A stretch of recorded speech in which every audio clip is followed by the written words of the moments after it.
Hello students, good morning. बच्चों, आज हम कर रहे हैं पार्ट 15। पार्ट 14 हमने किया था, जिसके अंदर हमने जो है एक्सरसाइज 10.5 स्टार्ट कर रखी थी, और पार्ट 14 के अंदर बच्चों हम 10 सम तक कर चुके थे। तो आज हम क्वेश्चन नंबर 11 कर रहे हैं। क्वेश्चन नंबर 11 हमारा आगे का पार्ट कंटिन्यू कर रहे हैं, तो आप देख लीजिए।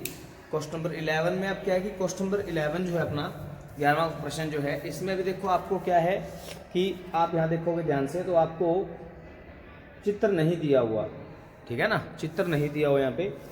तो हमें कहता है उभयनिष्ठ कर्ण एसी वाले दो समकोण त्रिभुज है। उभयनिष्ठ का मतलब होता है कॉमन, कि आपने एक समकोण त्रिभुज बनानी है जिसमें कर्ण एसी होगा। तो देखो ध्यान से, हमने एक त्रिभुज बनाई इस तरीके से, ये बन गई ए बी सी, और ये एसी क्या हो गया, कर्ण हो जाएगा हमारा, ये हो गया 90 डिग्री, ठीक है। तो एक समकोण त्रिभुज हमने बना ली जिसके अंदर जो है एसी हमारा कर्ण है। कहते हैं आपको एसी कर्ण वाले दो समकोण त्रिभुज बने, एक तो ए बी सी, एसी कर्ण तो बी कोण 90, एक आपको ए डी सी। तो मान लो इस तरफ जो है हमारा बनेगा ऐसे, इस तरीके से ए बी सी, ये वाला समकोण। तो इस तरह से हमें दो समकोण त्रिभुज बनानी है कि एसी कर्ण उभय हो गया, देखो उभयनिष्ठ होगा, मतलब एसी यहाँ भी है, इस समकोण त्रिभुज में भी है, इस समकोण त्रिभुज में भी है। तो बच्चों दोनों समकोण त्रिभुज के अंदर हमारा एसी है, इसलिए जो है इसको उभयनिष्ठ कह दिया। तो हमें क्या दिया गया है, तो हम दिया के अंदर क्या लिख लेते हैं, दिया के अंदर लिख लेते हैं एक तो कोण बी 90 डिग्री है और कोण डी 90 डिग्री। हमें सिद्ध क्या करना है, सिद्ध। तो सिद्ध हमें क्या करना है, देखो ध्यान से, हमें सिद्ध ये करना है कि जो कोण सी ए डी है, सी ए डी कोण वो बराबर है सी बी डी के, कोण सी बी डी। अब डायग्राम में देखो सी ए डी का है, सी ए डी मतलब ये वाला कोण एक, मुझे कोण एक जो है वो बराबर करना है कोण दो के, इसका नाम आपका कोण दो रख लेते हैं। तो सी बी डी क्या हो गया, सी बी डी। तो सी बी डी मतलब ये वाले कोण की बात कर रहा है वो, ऐसे ये वाला इतना इतना कोण दो, ठीक है। हमें एक और दो बराबर करने हैं, ध्यान रखिएगा। तो इसका हल देखिए कैसे होगा। हमें दो समकोण त्रिभुज दे दिए, ध्यान से देखो। समकोण त्रिभुज, अगर हम पूरे चतुर्भुज की बात करें, चतुर्भुज ए बी सी डी में अगर मैं पूरे चतुर्भुज की बात करूं तो बच्चों हम जानते हैं कोण बी और कोण डी दोनों कितने कितने के हैं, 90 के। तो कितने हो गए, 180 डिग्री। अब दो कोण आमने सामने वाले दो कोणों का योग 180 डिग्री है, तो क्या कहेंगे, तो ए बी सी डी एक चक्रीय चतुर्भुज है। ए बी सी डी एक चक्रीय चतुर्भुज है। ए बी सी डी क्या है, चक्रीय चतुर्भुज है बच्चों, ठीक है ना, क्योंकि आमने सामने वाले कौन हो गए। चक्रीय का मतलब है कि यहाँ पर जो है ये वृत्त के अंदर बनेंगे। तो मैं सरम डायग्राम बना देता हूँ ऐसे, मतलब कोई वृत्त है जो यहाँ से होके जा रहा है, ठीक है ना, ऐसे कि कोई वृत्त है जो यहाँ से होके जा रहा है ऐसे, ठीक है। और हमें नहीं पता, और हमें सिर्फ चतुर्भुज दी थी, तो चतुर्भुज आमने सामने वाले कोणों का योग अगर 180 डिग्री आ जाता है आमने सामने वाले कोणों का योग, तो मतलब चक्रीय चतुर्भुज है। तो चक्रीय चतुर्भुज पे अब आप ले लेते हैं सीडी चाप, ये वाली लघु चाप सीडी। अब लघु चाप सीडी द्वारा, लघु चाप जो हमारी सीडी है द्वारा, और लघु चाप को देखें तो मैं इसका डायग्राम बना के दिखाता हूँ आपको। यहाँ पर ना ऐसे डी है, ये सी है, और यहाँ पर पॉइंट ए है जिसमें हमारा कोण एक बन रहा है, और यहाँ पर पॉइंट बी है जिसमें हमारा कोण दो बन रहा है, जैसा कि आप देख सकते हो, जिसका रफ डायग्राम है। तो रफ डायग्राम के अंदर आप क्या देखोगे कि कोण एक और दो जो है मैंने आपको बना के दिखा दिया यहाँ पे। अब ये अगर इस चाप की बात करें तो ये चाप ए पर भी कोण बना रही है और बी पर भी। तो लघु चाप द्वारा हम कह सकते हैं क्या कि यहाँ कोण एक और दो बराबर होंगे, कारण एक ही वृत्तखंड के कोण, एक ही वृत्तखंड के कोण, ये एक ही वृत्तखंड के कोण है। यही हमें सिद्ध करना था, सवाल खत्म, बस इतना ही था, ठीक है। तो आप इसको दोबारा देख लीजिए इस क्वेश्चन को, कि हमें क्या करना था कि हमारे पास जो है एक चतुर्भुज दे दी, एक त्रिभुज दे दी, समकोण त्रिभुज ABC और ADC, जिसमें B और D 90 होंगे। बच्चों B और D 90 है तो उनको जोड़ोगे तो 180 आएगा ही आएगा, 90 + 90। मतलब ABCD, इस पूरी ABCD के अंदर B और D के कोण का योग क्या आ गया बच्चों? 180 डिग्री आ गया। तो इसका मतलब ये है कि ये एक चक्रीय चतुर्भुज है। ठीक है, अगर चक्रीय चतुर्भुज है तो मतलब ये चतुर्भुज क्या एक वृत्त के अंदर आएगी, जो मैंने डॉटेड सर्कल से आपको बना के दिखा दिया है। अब इस वृत्त को मैंने रफली बनाया। अब देखो छोटी चाप ले आपस CD, ये वाली CD चाप, तो CD चाप A पर भी बना रही है, B पर बना रही है। तो अपन जानते हैं ना कि C जो चाप होती है वो अपने वृत्तखंड में समान कोण बनाती है। तो 1 और 2 जो क्या हो गए बच्चों हमारे समान कोण हो जाएंगे यहाँ पे। ठीक है, तो ये क्वेश्चन था, इसको अच्छे से नोट कर लो। चलिए हम इसका आखिरी क्वेश्चन करते हैं अब, फिर एक्सरसाइज कंप्लीट हो जाएगी बच्चों अपनी।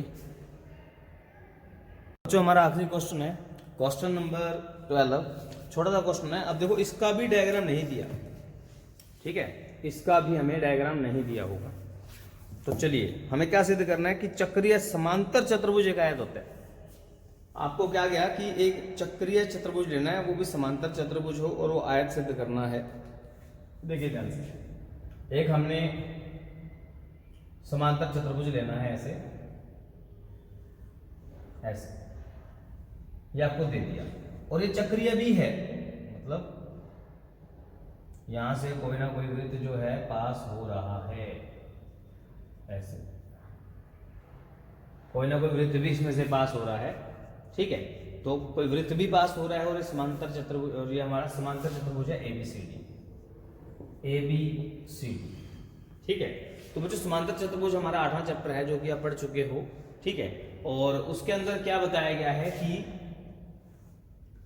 हमारे पास जो हमारा समांतर चतुर्भुज के 5 नियम होते हैं, 4-5 प्रॉपर्टी होती है, नियम होते हैं। उनमें से एक नियम है वो आप यूज करेंगे यहाँ पे। अभी हमें दिया क्या गया है पहले वो देखो।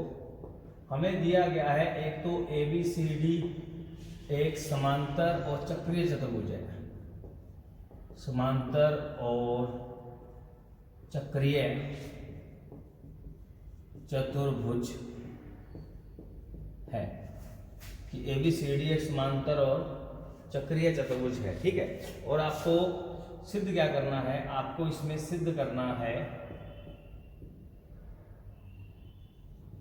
ठीक है, आपको इसमें सिद्ध क्या करना है, आपको इसमें सिद्ध यह करना है कि ABCD एक आयत है, ABCD एक आयत है।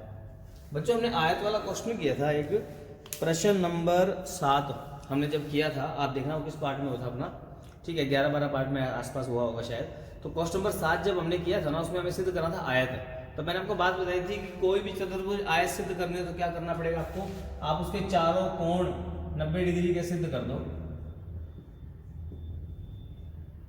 अगर आप ये सिद्ध कर देते हो तो इसका मतलब वो आयत बन जाएगी।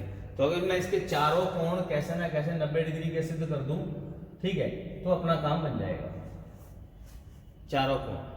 ठीक है, तो कैसे सिद्ध होंगे, हल देखो ध्यान से। हल के अंदर आप जानते हैं कि जो कोण, अगर हम AC की बात करें, A और C कोण की बात करें बच्चों, तो हम जानते हैं कि कोण A जो है वो कोण C के बराबर होगा और कोण B जो है कोण D के बराबर होगा। इन दोनों का कारण क्या होगा, इन दोनों का कारण ये होता है समांतर चतुर्भुज का नियम, समांतर चतुर्भुज का नियम। ये समांतर चतुर्भुज का नियम होता है कि उसके आमने सामने वाले कोण हमेशा क्या होते हैं, बराबर होते हैं। और आप ये भी जानते हैं कि चक्रीय है, तो इसका मतलब है कि A + C, कोण A और C का जोड़ भी 180 होगा। और एक मिनट फिर हम AC को ही कर लेते हैं। ठीक है, कि A और C कोण बराबर हैं, A और C कोण बराबर हैं, और इसका कारण क्या होगा, समांतर चतुर्भुज के सम्मुख कोण, समांतर चतुर्भुज के सम्मुख कोण, ये आमने सामने वाले कोण जो होते हैं, ठीक है, उसके तो A और C कोण बराबर होंगे क्योंकि सम्मुख कोण है, और आप जानते हैं। और चक्रीय चतुर्भुज का नियम क्या कहता है कि A और C का जोड़ क्या आएगा, 180 डिग्री आएगा। चक्रीय चतुर्भुज नियम, चक्रीय चतुर्भुज नियम चक्रीय चतुर्भुज का नियम है कि ए और सी का जोड़ हमेशा 180 आएगा आमने सामने वाले का।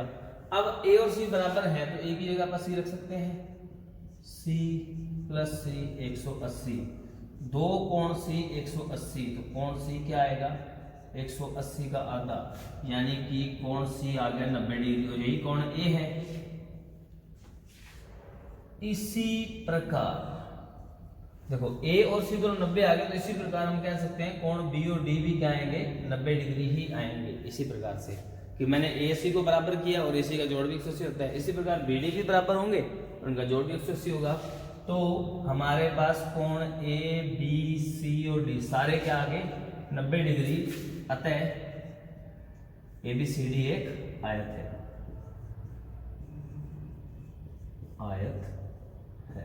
ठीक है। कि अगर हम देखो समांतर चतुर्भुज दे रखी थी, तो समांतर चतुर्भुज का नियम क्या होता है बच्चों, आमने सामने वाले कोण बराबर होते हैं, ए और सी बराबर होते हैं, और चक्रीय क्या कहता था कि ए और सी का जोड़ 180 होता है। अब ये दोनों बराबर भी हैं और उनका जोड़ 180 है, मतलब दोनों 90-90 के होने चाहिए, क्योंकि 90-90 के होंगे तो बराबर भी होंगे और उनका जोड़ 180। तो इसी प्रकार बी और डी भी क्या होंगे 90-90 डिग्री के हो जाएंगे। हमें यही सिद्ध करना था कि चारों को 90 डिग्री के हैं, यानी एबीसीडी आयत है। तो अगर आपको किसी भी चतुर्भुज को आयत सिद्ध करना हो बच्चों, तो हमें क्या करना पड़ेगा, उसके चारों कोणों को 90 डिग्री सिद्ध करना पड़ेगा। इसी के साथ हमारा 10वां चैप्टर बच्चों कंप्लीट हो गया है, ठीक है। तो आप इसको अच्छे से कर लीजिए। मेरे इस तरफ आपको बाकी सारे पार्ट्स मिल जाएंगे इसी चैप्टर के, ठीक है। 15 पार्ट है तो 1 से 14 पार्ट आपको इस तरफ दिख जाएंगे सारे। और इस तरफ चैनल को सब्सक्राइब करने का ऑप्शन है, अगर आपने अब तक नहीं किया तो बच्चों कर लो। थैंक यू बच्चों।